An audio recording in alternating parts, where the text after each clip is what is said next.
Hey Queens, don't mind me. I'm just gonna nerd out about the process of costume design for a bit, mostly because I just want everyone to know how cool it is the way people do these things. But before that, I want to ask you a question. For most of us, when we see people for the first time, we form a kind of mental profile of the kind of person that they must be. We call this our first impression. But how do we form these first impressions? There are many different opinions on the process through which people analyze each other, including the amount of time it takes to form a first impression. But the general consensus is that we form these judgments about other people rather quickly, using visual cues like appearance, body language, facial expressions, and voice, which is then combined with our own experiences, biases, and expectations. There's even a psychological term for it called thin slicing, basically describing our ability to make accurate judgments about people or situations based on very limited information, often within a few seconds or minutes, aka a thin slice of experience. But what does this have to do with costume design? Well, good designers know that when it comes to film and TV,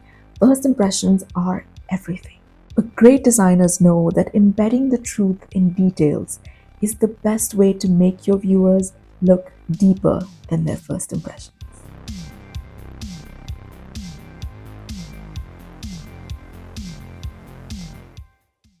So I recently watched FX's new Alien Earth series, and Noah Hawley's latest edition does a fabulous job of capturing the vibe of the original Alien movie while still putting his own spin on things. All of the individual elements such as the visuals, the sound design, and of course the costumes, which is what we're here to talk about today, are exceptional. But what makes these costumes so great? Well, turns out it's all in the details that you don't notice while watching the show. At least, not consciously. Hold on.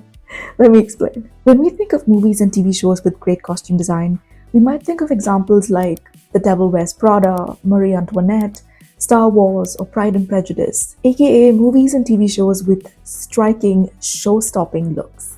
Alien is hardly the first franchise to come to mind. And yet, there is a certain level of genius involved in these subtle and grounded looks from the first two films, which also carries over in the new 2025 TV show. But in order to understand the work that goes into creating these costumes, we need to understand the world that it belongs to. But before we go forward, if you want to see more stories about pop culture, fashion, movies, TV shows, and occasionally my own adventures, then don't forget to subscribe.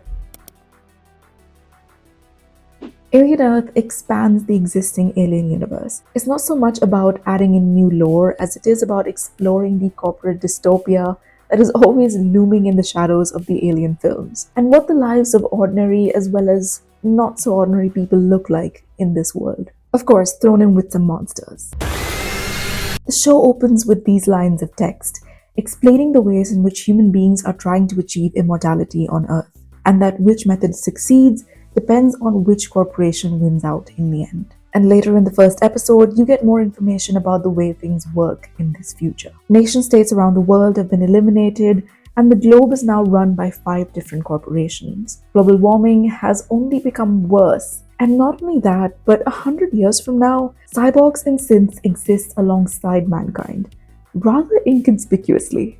Okay, so things are not looking great. But more importantly, how do you design outfits for people in a world where everyone is an employee, directly or indirectly, of a large mega corporation, and where human beings don't have much autonomy or agency to express themselves? Well, I'd say in order to do so, you have to work backwards. You see, it's easy to assume that if you're designing for the future, everything you create has to be extra. In order to be futuristic, it has to be innovative, fantastical, and out there. And that's definitely one way of approaching things. But when it comes to film and TV, designers often start with thinking about where they are designing for first.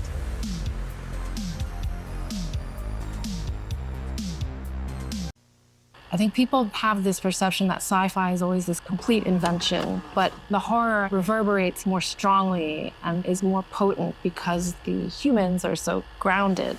Of course, there's the visual element, of course, there's the aesthetics, but to me, it has to come from somewhere else because it's an extension of character behavior. That's Satirat Ann Larlarb, the costume designer for Alien Earth, whose previous credits include No Time to Die and Obi-Wan Kenobi. You know, just casual indie projects, no big deal. Okay, so she's an expert, and she definitely knows what she's talking about. And regarding the costume design process for Alien Earth, she says, First of all, we were tasked with making the aesthetics feel like the truth of where we were filming and why we were filming there, aka a steaming hot Thailand where global warming has only gotten worse. We had to pay homage to the fact that we're in a hot and humid place, so that was one thing, and Noah's other brief was that corporations control everything, so for me it became about expressing those truths visually, through the costumes and not just making generic sci-fi clothes that look futuristic. And the latter part of that brief is easy enough to gauge from the fact that approximately 90% of the cast is dressed in uniforms belonging to either Prodigy or Wayland-Yutani, including Wendy and the Lost Boys. Speaking to motionpictures.org, Sotirat says, the backstory there is that somewhere in the Neverland facility, there's a closet full of worn clothing, and each synth is told you can choose 3 things that you will wear ad infinitum, and it's a very tight palette. However, as LA Times puts it, their daywear clothing might feel individualized, but is really a uniform, illustrating that they are each products developed in Neverland. Yikes. That sent like chills down my spine for some reason. And we'll come to the uniforms in a bit, but before that, I'd like to point out another important aspect of the world building in Alien Earth, which is how the costumes do a great job of connecting it to Alien 1979. Of course, in conjunction with other elements such as makeup and hair and set design. There is a distinctly 70s flavor to the fashion in the show, which also subconsciously allows you to connect it to the first movie, the events of which take place just 2 years after the show. But coming back to the first part of the brief, how do we visually represent our characters inhabiting a post-global warming Earth 100 years into the future?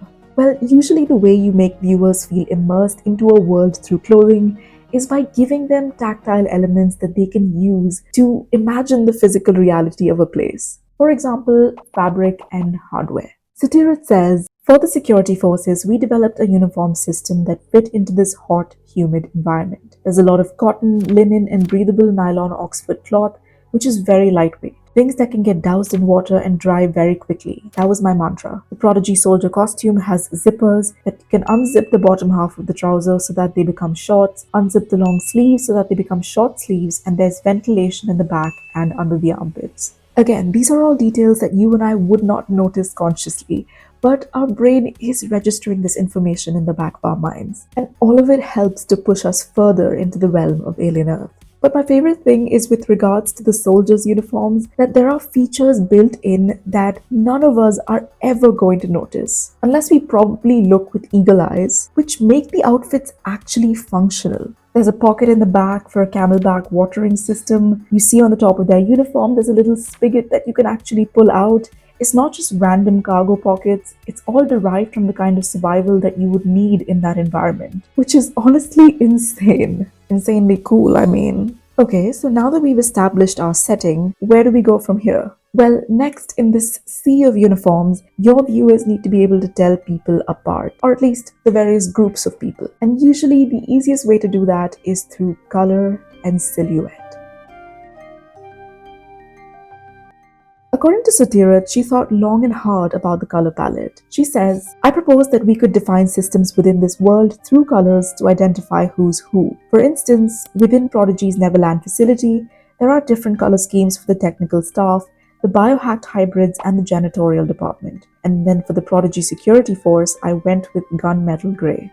Black had to be reserved for the alien xenomorph. And if you notice the space crew in episode 1, who also, like the 1979 movie's crew, work for Wayland-Yutani, but their uniforms have a different color scheme. Because even though they belong to the same organization, they're part of a different division. The crew of the Nostromo were collecting and transporting ore across space, while the Maginot crew is responsible for collecting, studying, and transporting biological samples back to Earth, aka alien life. But it doesn't stop there. Like in other movies and TV shows, colors on each character are used by costume designers as a subtle way of showing us their personality traits, as well as what direction their storyline is going in. You already know, this is based in color theory. And it's an important tool in a designer's arsenal because it reinforces ideas and tropes, such as who the leaders are, who the villains are, and also who the wild cards might be. If you watch the show, you know what I mean. The seeds were planted from the beginning. And while color is one half of the equation, the other thing that helps us define character profiles is silhouettes. Like the sleeveless, broad-shouldered action hero style of Wendy's outfits, very early 80s action movie inspired, and really important to highlight the aspect of strength in a child who was once terminally ill. In contrast, there's the long sleeves on a character like Slightly, that he's almost constantly hiding in, our poor anxious boy. But I want to give a special shout out to the design of Boy K. This like slouchy, loose-fitting, almost pajama-like attire that he's constantly wearing, even to like board meetings. It really shows him as this restless, impatient human being who's always moving from one thing to the other. And also that he's just someone who doesn't take anything seriously, like ever. Another thing I noticed about his outfits is that the silhouettes are very reminiscent of like a fake spiritual leader or a cult leader of sorts, which I'm sure again is something that a lot of people subconsciously picked up on very early into the show. And it adds to our distrust of his character. This type of silhouette is Alien Earth's version of tech bro in a hoodie, which is something that Satyrit says she wanted to avoid. But ultimately, it is a trope that reflects the truth about men who are so powerful they don't have to wear a suit or tie. Interestingly though, his business rival Yutani the Younger is always dressed in these sharp suits with her hair done in elaborate hairdos, and I think it reflects a person who is very traditional, very meticulous, and always wanting to be 100% in control. I love the business suit that she wears for her meeting with Boy K. The silhouette is very much giving 22nd century shogun, and I think it's a great nod to traditional Japanese clothing. It's something that also comes across in the outfits of Wendy and the Lost Boys, whose silhouettes pay homage to traditional thigh clothing with the mandarin collars. Okay, so now you've got your setting, your colors, and your silhouettes. But once you've established all these various elements of costume design, the thing that brings all of these things together is styling.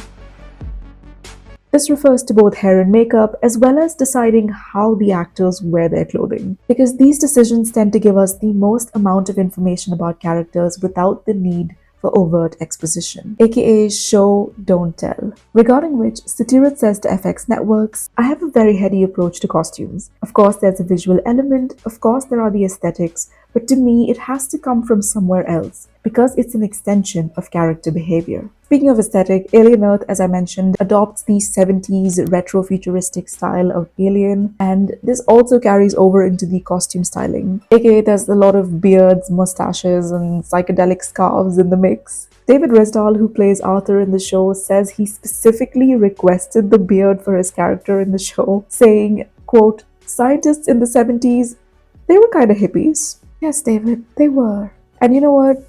I love the dedication. But once again, I want to draw attention to the character of Boy K in the show because his styling, it's so clear that the team had a lot of fun putting this character together. In a lot of ways, you sense his narcissistic nature from the beginning. And that again is a credit to the makeup, hair, and costume departments of the show, who plant all these subtle clues about him and his personality into the look. These elements intrigue us, but also raise alarm bells in our head because they are taken from reality and it alerts us that we've seen this kind of sinister person before. Like the loose, slouchy fits are meant to fool us, I guess, a little bit in the beginning, making him seem like he's some kind of relaxed figure, a visionary, a savior of sorts. Which is, I'm sure, how Boy K sees himself. But then you begin to look closely and you notice that even these simple garments have a lot of like intricate thread work and embroidery. There's sashiko stitching in one of them, fabric manipulation in the others. It still looks like it was made from recycled clothing, but these aren't cheap, mass-produced garments. Oh no. Far from it, in fact. Whoever made these definitely took their time with it. And that's important in a world where everyone is dressed minimally because resources are scarce for most people. This kind of garment is the closest thing to avant-garde, showing us that this is a person with money and a flamboyant, egotistical personality. Again, that's just amazing when you know that designers took the time to think of all these things. But my favorite bit of styling is for the character of Kirsch, who they have tried very hard to make Timothy Oliphant look less handsome, and it hasn't worked. He still looks great, even with like the crazy hair and the bleached brows. However, like everything else, these choices are intentional. Kirsch is a synth, aka an android, but the crazy part is, this information isn't explicitly stated until episode 6 of the show. when Morrow and Kirsch first have their conversation in the elevator. However, from the beginning, you know there is something different about this man. Like Ash from Alien 1979, the clues to him being a machine, spoiler, by the way, are amongst other things placed in his styling. The neat, put together uniform with the black turtleneck is always buttoned up, always pristine, even in the heat and humidity. Because unlike a human being, like Hermit or Morrow, Kirsch and the Lost Boys never sweat, never bleed. Well, mostly never. So they never need to unbutton their shirts or roll up their sleeves. And I love what Satirat says about the black turtleneck, that she used it as a way to highlight his head and his face and his thoughts and his machine mind. And his hair, of course. In Alien 1979, you have this ragtag group of space truckers out on a long-haul cargo mission. And even though they spend the whole duration of the movie being in their company-mandated uniforms, each of them decides to put their own spin on it, adding or removing elements. It's one of the subtle forms of self-expression that they're allowed. And the one who doesn't do any of this customization, that in itself tells us a lot about the truth of his character. That is the power of costume design. And it's because of this philosophy of character-driven design that I just really admire the costumes of the Alien movies. And I'm just as impressed with the costuming of Alien Earth because, similar to the 1979 movie, they've managed to achieve a grounded, practical, and minimalist sci-fi aesthetic for their characters that is very unassuming on first glance. But when you rewatch it or look carefully, you notice there are actually so many hidden details and Easter eggs within their outfits. Details that sometimes don't even have anything to do with the overarching plot of the show, but are still present because they are essential to the world building of the show.